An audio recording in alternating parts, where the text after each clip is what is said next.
السلام علیکم۔ یہ ہیں پاک فوج کے سپہ سالار جناب سید حافظ عاصم منیر۔ یہ وہی مرد مجاہد ہیں جنہوں نے ایران میں کھڑے ہو کر اپنے سابق وزیر اعظم کو اس وقت روک دیا تھا جب انہوں نے کہا تھا کہ پاکستان کی سرزمین استعمال ہو رہی ہے کسی دوسرے اسلامی ملک کے خلاف۔ جی ہاں، یہ وہی مرد مجاہد ہے جس نے ایران میں کھڑے ہو کر پاکستان کے وزیر اعظم کو وطن عزیز کو دہشت گرد کہنے سے روکا تھا۔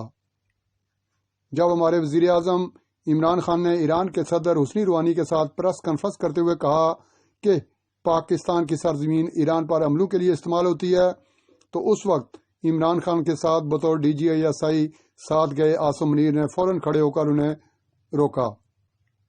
ہمارا وزیر اعظم ایران میں بیٹھ کر وہ جواز فراہم کر رہا تھا جو گزشتہ رات ہوا کہ ایران کو موقع ملا کہ وہ پاکستان کی فضائی حدود کی خلاف ورزی کرے اور حملہ آور ہو۔